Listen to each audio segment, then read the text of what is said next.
Je vais vous lire donc aujourd'hui un passage de Samuel 2, chapitre 16, du verset 5 à 13. Samuel 2, chapitre 16, versets 5 à 13.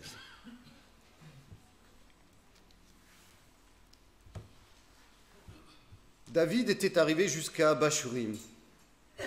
Et voici, il sortit de là un homme de la famille et de la maison de Saul, nommé Shimei, fils de Géra.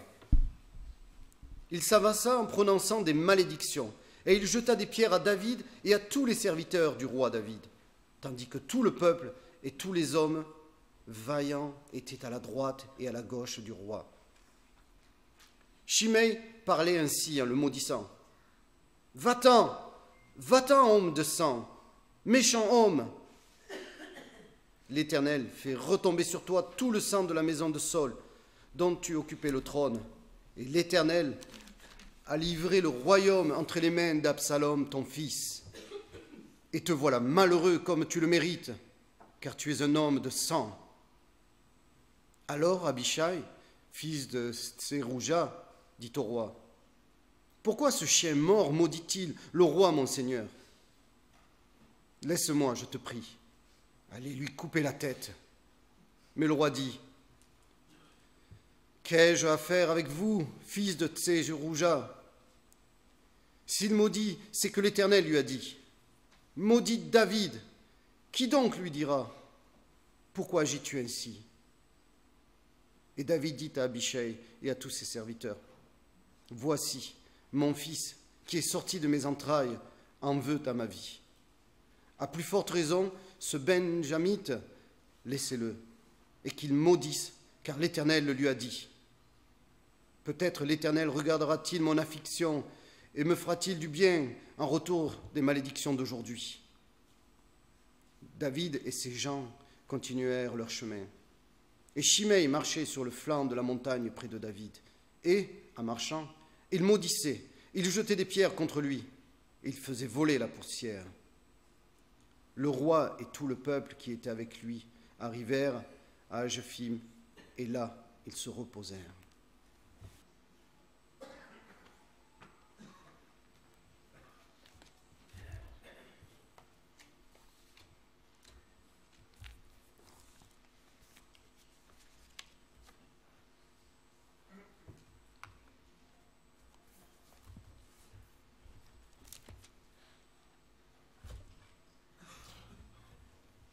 Nous prions. Oui, notre Seigneur, notre Dieu, merci pour cette nouvelle journée encore, ce moment de communion fraternelle que nous pouvons avoir. Merci de ce que tu es présent parmi nous. C'est toi qui nous invites dans ta présence et nous savons que tu vas nous bénir d'une manière ou d'une autre. Merci Seigneur de ce que tu restes fidèle et que tu nous feras grandir en toi. Parle-nous à travers ce texte, Seigneur. Passe au-dessus de mes limites, de ma faiblesse. Passe au-dessus de notre inconstance, Seigneur, et donne-nous de grandir en toi. Parle à nos cœurs, Père, par ton esprit. Dans le nom de ton Fils Jésus-Christ, qui a pourvu tout ce qui est nécessaire pour que nous grandissions en toi. Amen. Voilà, je vous invite à prendre vos Bibles dans le psaume 63. Voilà, alors que nous apprêtons à entrer dans la nouvelle année, nous nous arrêtons juste cette fois sur notre série de la Genèse. Nous n'allons pas le continuer ce matin, mais nous pensons ce matin à notre marche chrétienne pour l'année qui vient, pour essayer de prendre des résolutions chrétiennes qui n'ont rien à voir avec les résolutions qu'on a l'habitude d'avoir. Ces résolutions, en fait, on compte souvent sur nos propres capacités à changer les choses. D'accord? Donc les résolutions chrétiennes sont vraiment différentes. L'expérience prouve que chaque année, on prend les mêmes résolutions, on ne change toujours pas. On revient sur les mêmes problèmes, sur les mêmes péchés, et jamais rien ne change. N'est-ce pas? Maintenant, nous voulons nous concentrer sur ce que quelqu'un d'autre a fait ce matin. Et c'est ce que nous allons voir. J'ai pensé que le psaume 63 serait intéressant pour avoir un cas pratique un cas pratique d'un domaine où nous avons tous besoin de progresser pour cette nouvelle année dans notre marche chrétienne. Et nous allons voir comment prendre ce genre de résolution sur la base de ce que notre Seigneur Jésus a fait. Psaume 63, nous lisons. Psaume de David. Lorsqu'il était dans le désert de Juda, dont il était traqué par son fils Absalom qui voulait lui prendre le trône, et David dans le désert, dans sa détresse, il dit « Ô Dieu, tu es mon Dieu, je te cherche. Mon âme a soif de toi. Mon corps soupire après toi dans une terre aride, desséchée, sans eau. Ainsi, je te contemple dans le sanctuaire pour voir ta puissance et ta gloire, car ta bienveillance est meilleure que la vie. Mes lèvres te glorifieront. Ainsi, je te bénirai toute ma vie.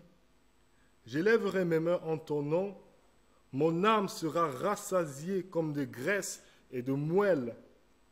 L'acclamation aux lèvres, ma bouche te louera. Lorsque je me souviens de toi sur ma couche, je médite sur toi pendant les veilles de la nuit, car tu es mon secours. Et je crie de joie à l'ombre de tes ailes. Mon âme est attachée à toi. Ta droite me soutient. Mais ceux qui cherchent à détruire ma vie iront dans les profondeurs de la terre. Ils seront livrés à l'épée. Ils seront la proie des chacals. Et le roi se réjouira en Dieu. Il parle de lui-même. Quiconque prête serment par lui s'en félicitera, car la bouche de ceux qui parlent avec fausseté sera fermée, comme ce Chiméi dont on a lu tout à l'heure qui maudissait David de manière mensongère. Donc, 3 questions on va se poser ce matin, 3 questions on va se poser pour comprendre ce psaume et être encouragé à persévérer ensemble en 2020. La première question, pourquoi devons-nous chanter un psaume qui est l'expérience d'une autre personne? Je ne sais pas si vous êtes posé déjà cette question. Vous allez comprendre pourquoi, mais souvent je me demande pourquoi est-ce qu'on devrait chanter un psaume qui est en fait l'expérience d'une autre personne en tant que chrétien. Pourquoi?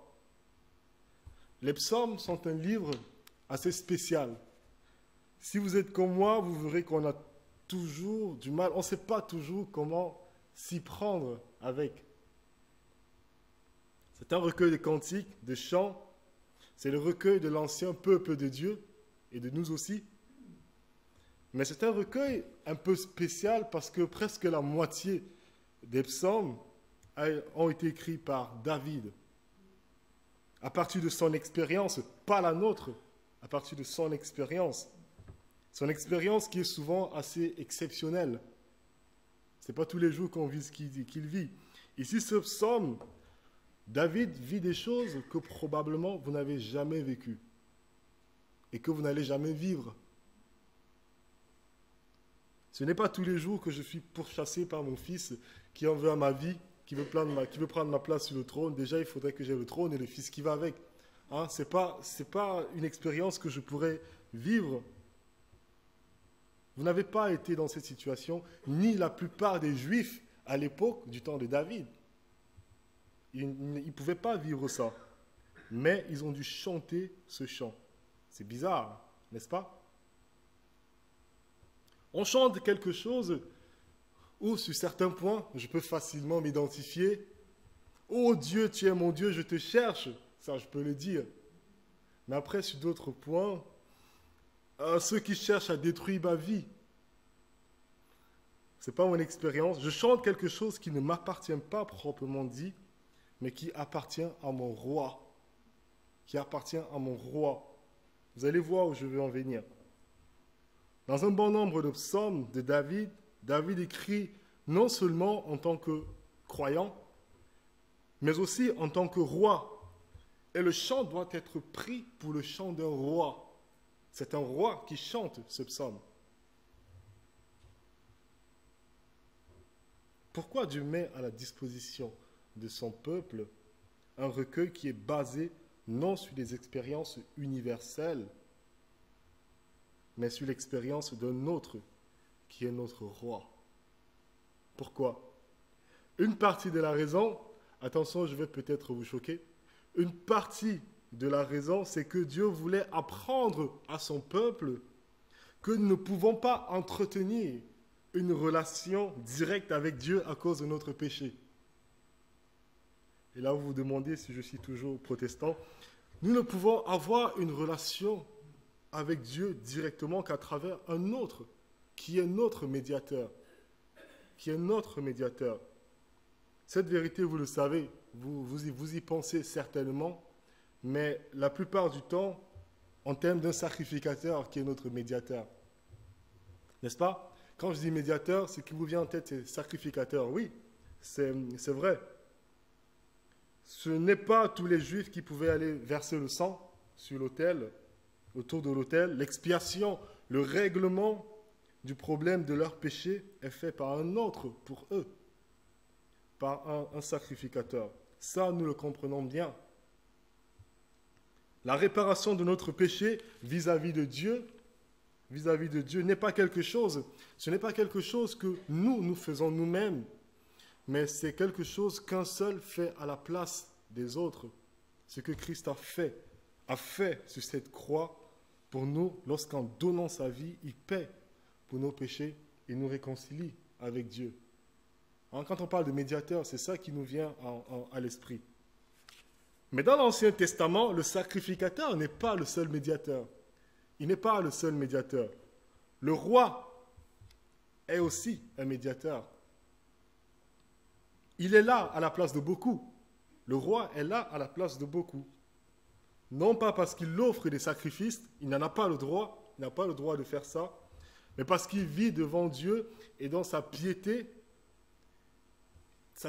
détermine si oui ou non la bénédiction de Dieu descend sur le peuple.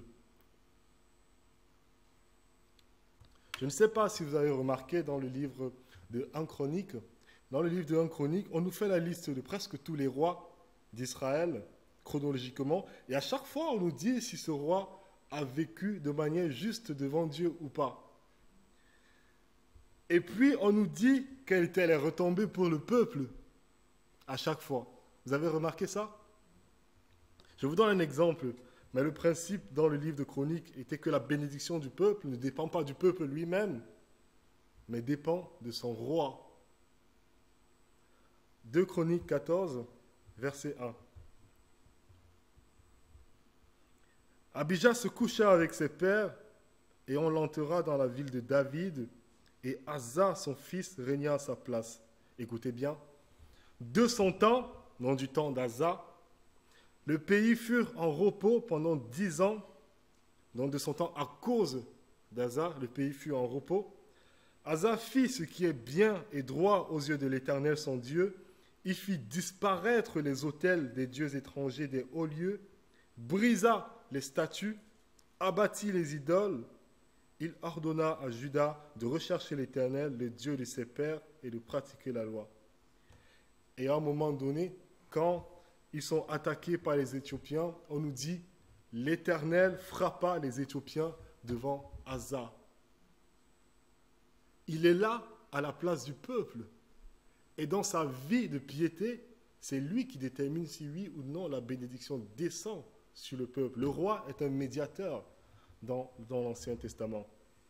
Donc, si vous êtes juif dans l'Ancien Testament, si tu es juif, ton espérance pour que la nation soit bénie par Dieu, ton espérance se repose dans ton roi. Parce que s'il est idolâtre, vous allez souffrir. C'est vrai, si votre roi est idolâtre, vous allez souffrir. Dieu va laisser envahir le pays par les ennemis, parce que le roi, en se tournant vers les idoles, tourne tout le peuple avec lui. Il était donc une sorte de médiateur. Et vous pouvez donc voir que dans les versets 9 à 11 de notre psaume 63, David est en train de parler un peu comme ça. Il parle de cette manière. Regardez, le psaume 63. Il dit, verset 9, « Mon âme est attachée à toi, ta droite me soutient, mais ceux qui cherchent à détruire ma vie iront dans les profondeurs de la terre. Ils seront livrés à l'épée, ils seront la proie des chacals, et le roi se réjouira en Dieu. Donc tu vas me délivrer, hein? Mais il y aura des retombées pour le peuple.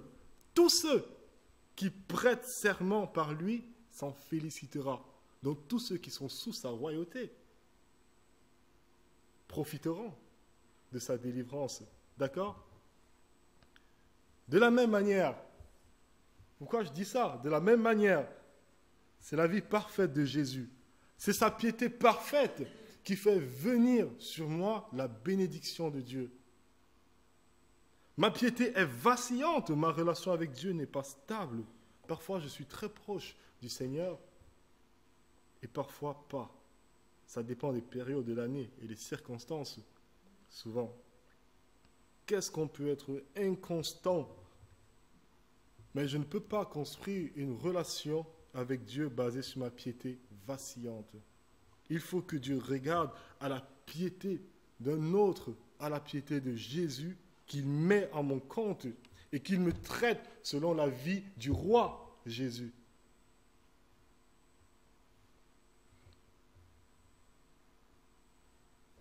C'est le fait d'être sous son règne, le vrai roi, le fait d'être sous son règne, l'homme parfait à la droite de Dieu, le Père, qui aime Dieu parfaitement et qui agit en moi pour que je le ressemble. C'est ce fait, en fait, qui me maintient dans une relation avec Dieu. Donc, je termine cette première observation. Pourquoi devons-nous chanter un psaume qui appartient à un autre? C'est justement pour ça.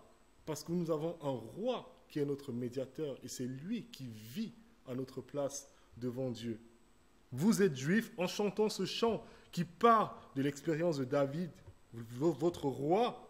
Nous sommes en train de nous identifier à lui, reconnaissant que Dieu nous a donné un tel roi selon le cœur de Dieu.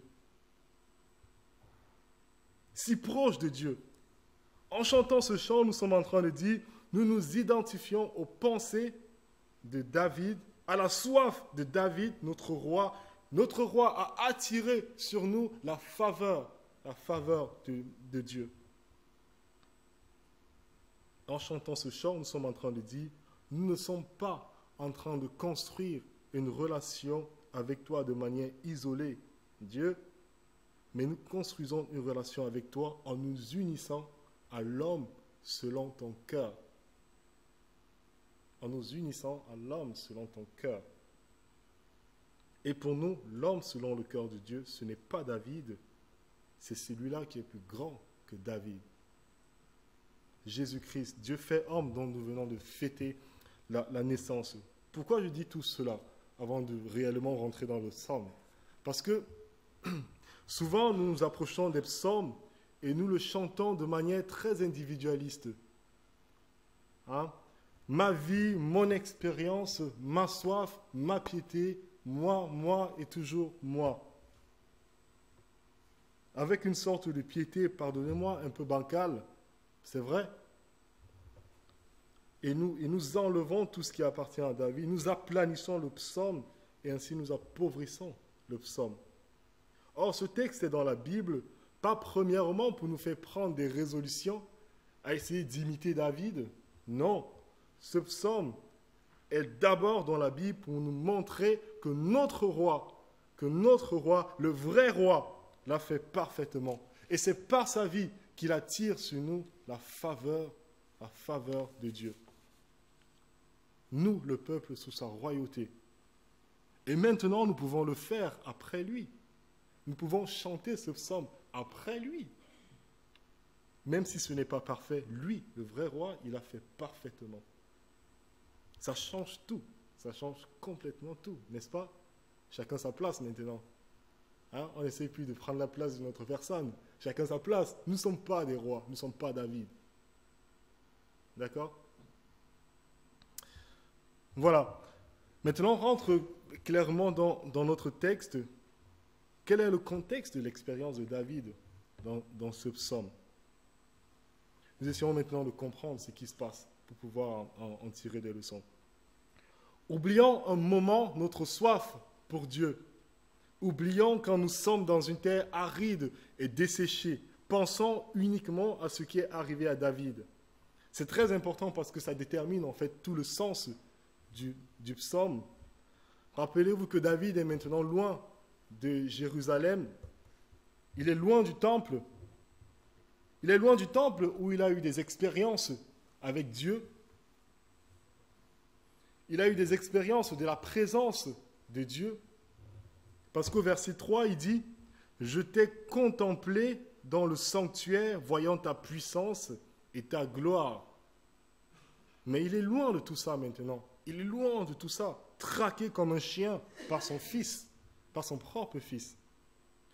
Vous ne pouvez imaginer ce que David est en train de vivre, sauf si vous pensez à un coup d'État. Il y a des pays où il y a des coups d'État. Il y a des pays où aujourd'hui, quand il y a un coup d'État, il y a des centaines et des milliers de personnes qui meurent. Hein? Surtout surtout les anciens dirigeants, leur vie ne vaut même pas un cheveu. C'est juste fou. Et David est dans cette situation. Absalom, son fils, veut à tout prix le tuer. Et il doit le tuer. Parce que s'il ne le fait pas, il ne pourra pas instaurer son règne de manière stable. Donc il n'y a qu'une seule chose qui trotte dans sa tête, c'est mettre fin à la vie de son père. Ce qui compte pour lui plus que toute chose, c'est la mort de son père. C'est incroyable, n'est-ce pas? Et tout le monde se rallie automatiquement à celui qui est sur le trône, à Absalom. Puis presque personne ne reste fidèle à David. Personne ne lui reste fidèle. Il fuit avec une centaine de personnes, mais il y a des milliers et des milliers qui sont à sa recherche pour le tuer. Il va à l'est de Jérusalem, vers cette région désertique en Palestine qui descend dans la mer Morte, une région qui est montagneuse, qui est desséchée, une région, comme il dit, qui est sans eau.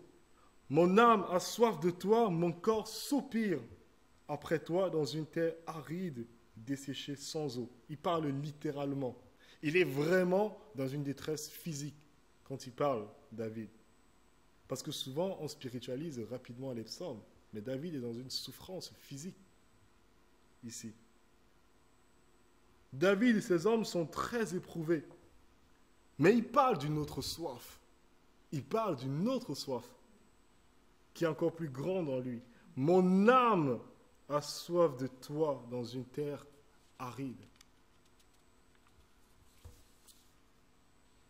Mon âme a soif de toi, dit-il. La première chose qu'on aimerait faire quand on passe par dans ce genre de circonstances, c'est de penser à la soif physique. Il n'y a pas d'eau. S'il a soif, ça veut dire qu'il n'y a pas d'eau. Mais David pense premièrement à un besoin encore plus grand. Donc ce psaume n'est pas un psaume qui parle de votre soif que vous pouvez avoir à n'importe quel moment de la vie. Hein? J'ai soif de toi, Seigneur. Ce n'est pas ça ce psaume. Nous le chantons souvent comme ça. Mais c'est un psaume qui parle d'une autre soif qui existe dans un contexte particulier. David est loin de Jérusalem, loin du temple, loin de la sécurité, dans une terre aride. Les gens veulent ôter sa vie. La bouche du menteur, il est dit au verset 12, ce Chiméi est contre lui. On est en train de tuer sa réputation. Sa vie tient à un fil. Et en plus de tout ça, Dieu semble être absent. Dieu semble être absent. Il ne trouve pas la présence de Dieu. Et il dit, mon âme a soif de toi. Quand on a soif, c'est parce qu'il n'y a pas d'eau. Mon âme a soif de toi. Je ne suis pas rassasié de toi comme je l'ai été dans le passé. Je t'ai contemplé dans le passé. J'ai vu ta puissance, ta gloire. Mais en ce moment, où es-tu? Il a perdu la proximité, du moins au ressenti avec son Dieu. Donc, dans ce contexte-là, nous pouvons vraiment comprendre ce que dit ce psaume. Peut-être vous vivez depuis des années des situations difficiles. Je ne veux pas minimiser ce que vous vivez. Dieu nous a donné un exemple assez terrifiant ici pour que nous puissions comprendre qu'il est capable d'agir dans n'importe quelle circonstance. Peut-être vivez-vous des choses plus difficiles que ce que David vit. Et il y a des gens dans cette église qui souffrent.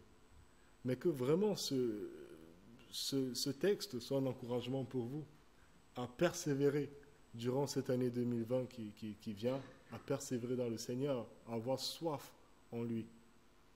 Parce que c'est lui seul qui peut vous soutenir pendant ces moments.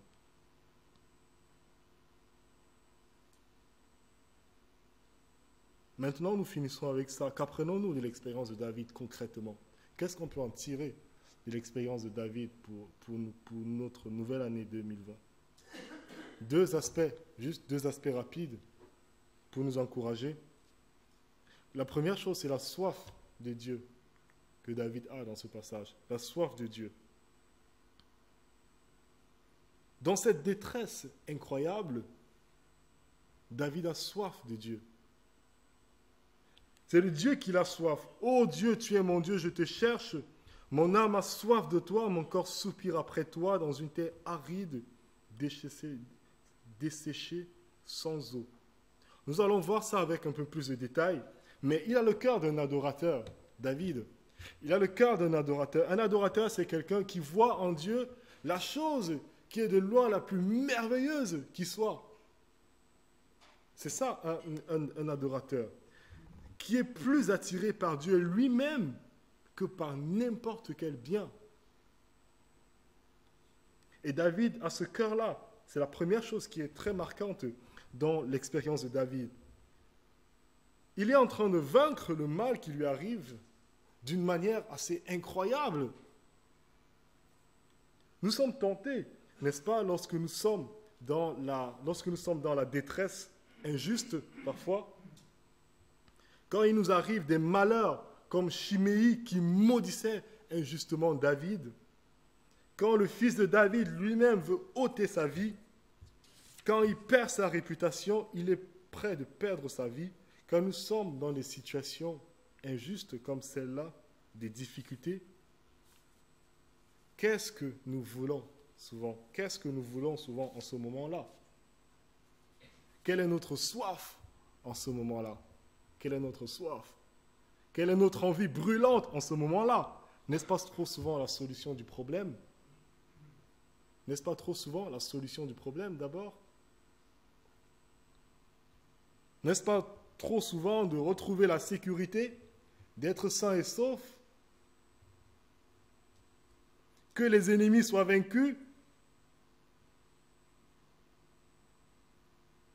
plutôt que d'éprouver la détresse physique? Mais ce qui est assez miraculeux ici, c'est que David est sur le point de perdre sa vie. Ce dont il a soif, ce n'est pas de la sécurité, ce n'est pas la victoire, ni de retrouver son trône, mais il dit, mon âme a soif de toi. Mon cœur est soucieux d'une chose plus que toute autre, c'est que toi, je t'ai perdu. Où es-tu? Où es-tu? Est-ce que vos problèmes, est-ce que vos détresses, vos difficultés réveillent en vous la soif de Dieu? Ou simplement le désir de voir cette personne qui vous embête être transformée?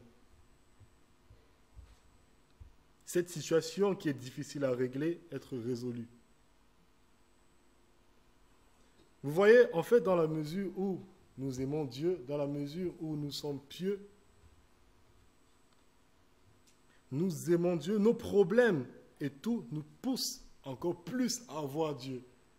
C'est vraiment ça qu'on voit dans l'expérience de David. Tout ce qui peut nous arriver nous pousse à voir Dieu encore plus. Ne pas le perdre de vue. C'est un peu comme si vous disiez, moi je peux perdre tout. Prenez-moi tout si vous voulez. Je peux vivre n'importe quoi. Mais donne-moi Jésus. Donne-moi Jésus. Je peux être seul, je peux être malade, je peux être malmené, mais ne me laisse pas perdre Jésus.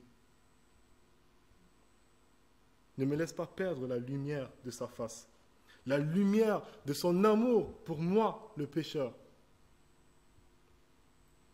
Ça, je ne peux pas le perdre. C'est cela, n'est-ce pas, l'attitude de David ici. Et c'est ça l'attitude du chrétien.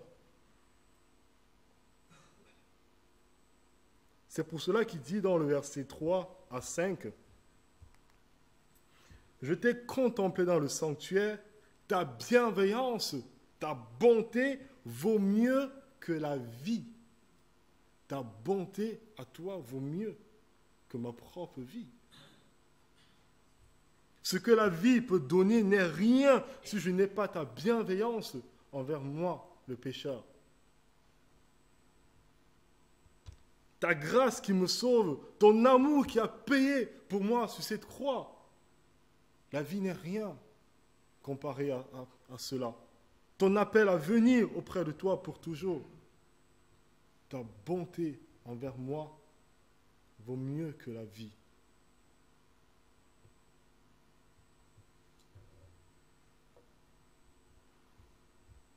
Au verset 7, lorsque je pense à toi, il est dans une situation incroyable le soir, quand il dort, et il pense à Dieu.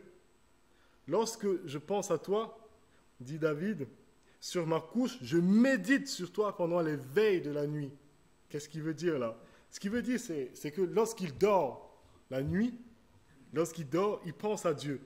Quand il pense à Dieu, ça le bouleverse tellement qu'il ne dort pas, en fait. Ça le bouleverse tellement qu'il ne dort pas. Je médite sur toi. Qui es-tu? Ce que tu as fait. Ton amour incomparable que tu as eu pour moi. Voilà notre première résolution de cette année 2020. Dans notre marche chrétienne, de chanter ce chant d'une soif de Dieu après le vrai roi. Où en sommes-nous par rapport à ça? C'est le moment de faire le bilan. Est-ce que Dieu est simplement pour nous quelqu'un qui va résoudre nos problèmes ou qui va convertir nos enfants, qui va régler ceci ou cela? Donc Dieu est simplement un moyen vers un but qui est plus grand que le moyen. Donc Dieu n'est pas Dieu. Dieu est un moyen vers le vrai Dieu.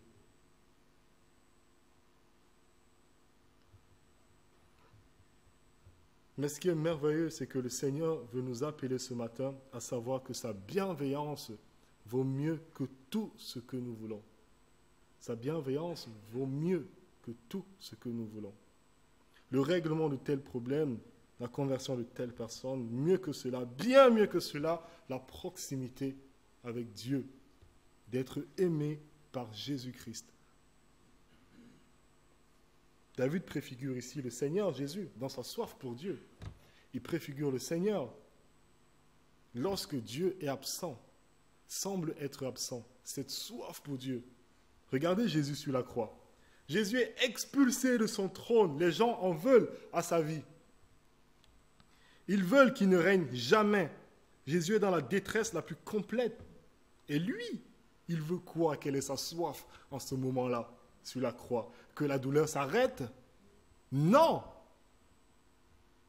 Quelle est sa soif en ce moment-là? Que la honte en finisse? Non! Sur la croix, il pense surtout à une chose. Il dit, « Ô Dieu, mon Dieu, pourquoi m'as-tu abandonné? Pourquoi m'as-tu abandonné? » L'absence de Dieu est la chose qui perturbe son âme plus que tout.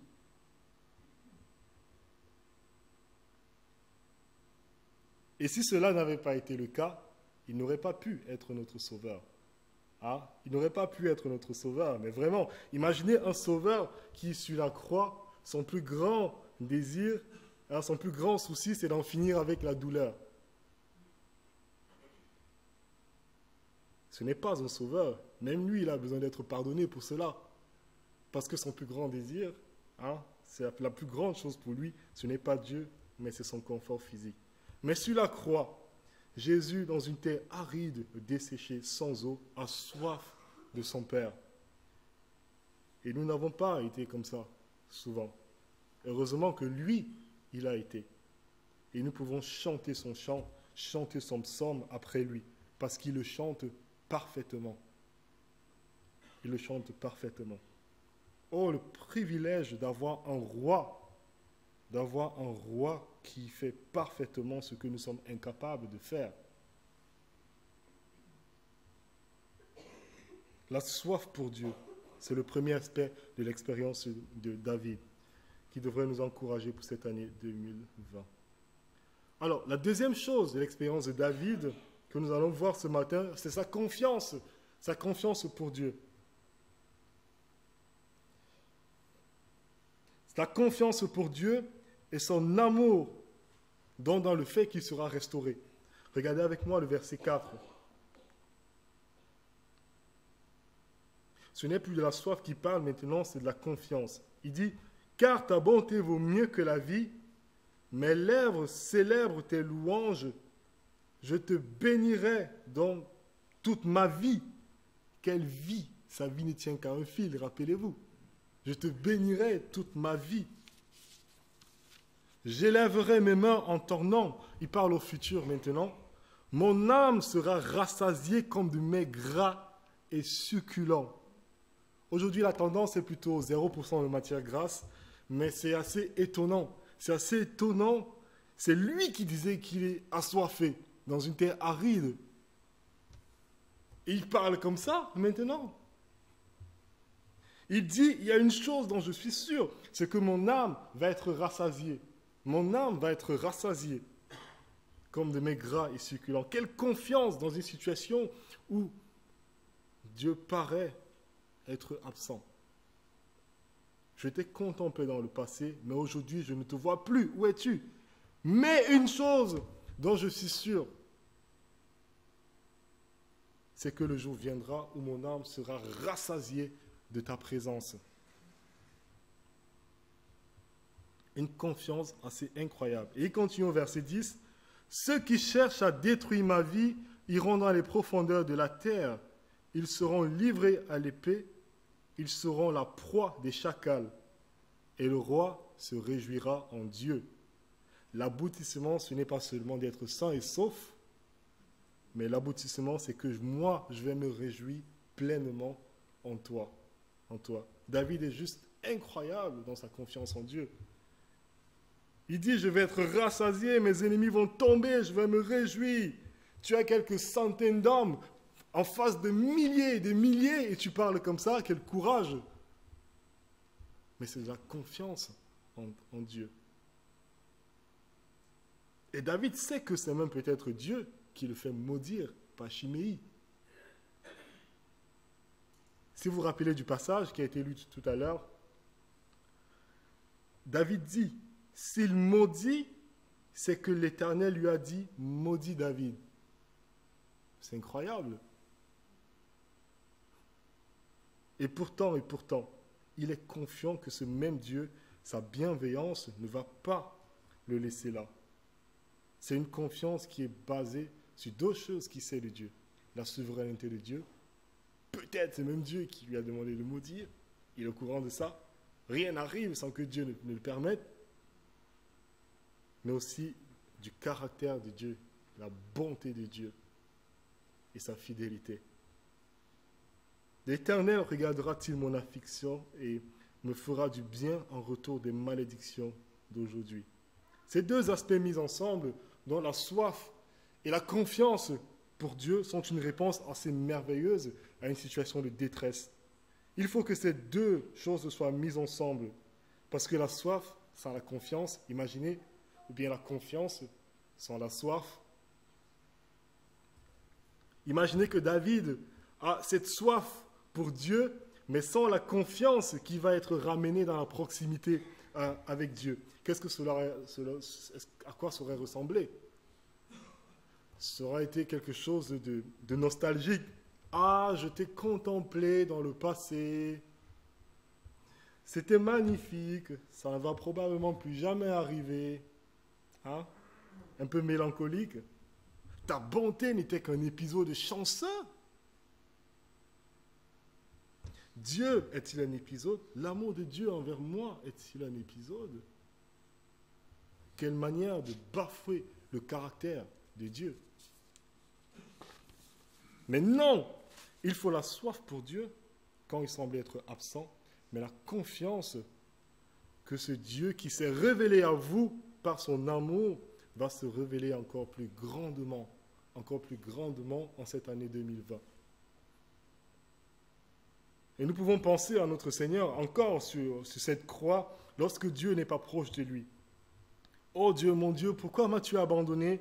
Mais nous voyons, jointe à cette soif du Père, une confiance parfaite. Il dit au brigand, en vérité, je te le dis, aujourd'hui tu seras avec moi au paradis. Et à la fin, il dit, tout est accompli. Père, entre tes mains, je remets mon esprit. Il a une confiance, il a cette confiance que ce n'est pas le mal qui va emporter. Ce n'est pas le mal qui va l'emporter. Ce n'est pas le mal qui conditionne la manière dont il voit l'avenir. Non. Dans notre expérience, parfois, on se laisse conditionner par le mal, par les problèmes. On pense que ça va rester comme ça toujours. Mais c'est une manière de dire que le mal est plus grand que Dieu. Non, c'est Dieu qui conditionne ma manière de penser l'avenir. C'est Dieu qui conditionne ma manière de regarder cette année 2020 qui vient. Et je dis, mon âme va être rassasiée comme avec des mets succulents. Parce que je sais que Dieu, sa bienveillance est incomparable. Ce n'est pas un Dieu qui va me laisser dans la galère. Non. C'est impossible. Le Dieu qui est venu te chercher par une croix, va-t-il te laisser dans une expérience spirituelle desséchée? Alors, face à Dieu, lorsque je ne peux pas dire « je te vois », je peux dire « je te verrai ». Hein, c'est ça la confiance. Lorsque je ne peux pas dire « tu me rassasies », alors je dois dire avec confiance « tu me rassasieras ». Et c'est ça la position incroyable de David, qui lui-même n'est qu'une image de la vie incroyable et parfaite de notre Seigneur Jésus, dans son amour pour le Père. Lorsqu'à la croix complètement abandonnée par le Père, à cause de nous, il peut dire, « Père, entre tes mains, je remets mon esprit, je te rejoins. Je te rejoins. » Nous allons terminer là, en nous réjouissant dans le Seigneur. Nous réjouissons dans le Seigneur, sa soif pour le Père, sa confiance dans le Père, que nous n'avons pas toujours, mais c'est sa relation avec Dieu, hein, sa relation avec Dieu qui fait que moi, je vais continuer à grandir dans le Seigneur. Il attire sur moi, par sa vie parfaite, la faveur de Dieu, la présence de Dieu. Mais aussi, en voyant sa soif et sa confiance, ça ne me laisse pas indifférent. J'ai aussi envie de faire comme lui. J'ai envie d'être comme lui. Je veux, dans mes plus grandes détresses, dire comme toi, avec toi et par toi en cette année 2020. Ô Dieu, tu es mon Dieu, mon âme a soif de toi. Que le Seigneur nous aide donc à nous réjouir. Il nous a donné un roi. Il nous a donné un roi qui aime son Père parfaitement et qui est en train de nous emmener dans la même expérience pour que son chant soit aussi notre chant. Nous prions.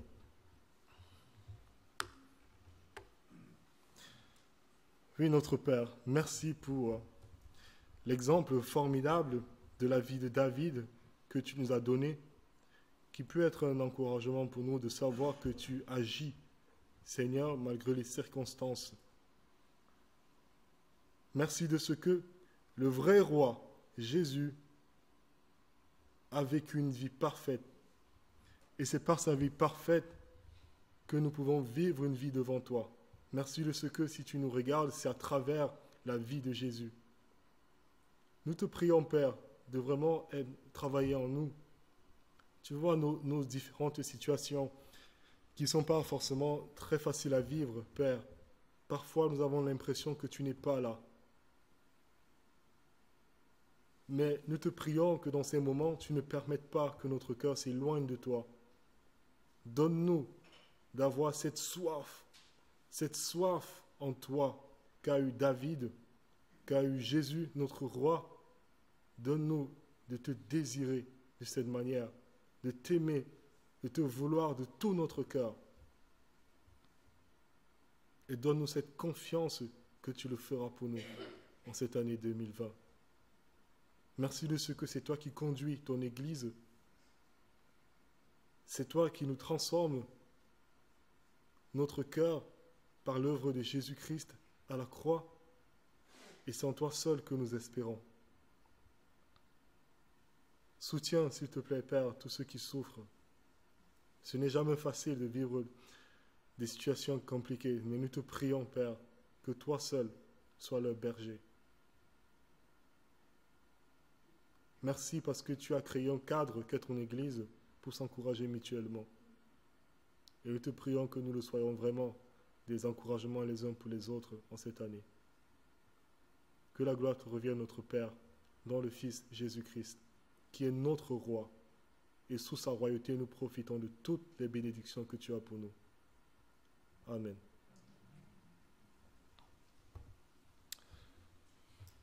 Je vous invite pour terminer ce culte, chanter un chant. Reste avec nous, Seigneur, que ce soit vraiment une prière pour chacun de vous en cette année 2020.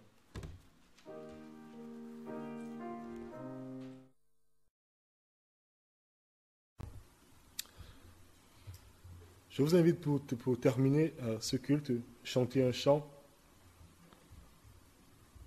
Reste avec nous, Seigneur, que ce soit vraiment une prière pour chacun de vous en cette année 2020.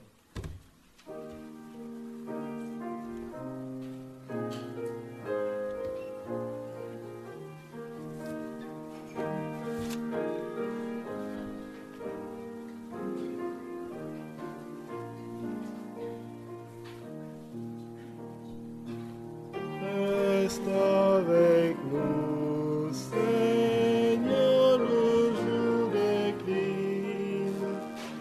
La nuit s'approche et nous menace tous. Nous espérons ta présence divine. Reste avec nous, Seigneur, reste avec nous. Dans nos combats, si ta main nous délaisse, Satan vainqueur nous tiendra sous ses coups. Que ta puissance calme notre faiblesse. Reste avec nous, Seigneur, reste avec nous. Sous ton regard, la joie est sainte et bonne. Aide ton cœur et permets son nous. Soit que ta main nous frappe nos couronnes. Reste avec nous, Seigneur, reste avec nous. Que son pèlerinage, nous partirons pour le bon rendez-vous, pour nous guider dans ce dernier passage. Reste avec nous, Seigneur, reste avec nous. Que le Dieu de toute grâce, qui vous a appelé en Jésus-Christ à sa gloire éternelle, après que vous aurez souffert pour peu de temps, vous perfectionnera lui-même, vous affermira, vous fortifiera, vous rendra inébranlable. À lui soit la gloire, la puissance au siècle des siècles. Que la grâce et la paix vous soient données de la part de Dieu notre Père et du Seigneur Jésus-Christ. Amen. Bonne année à chacun de vous.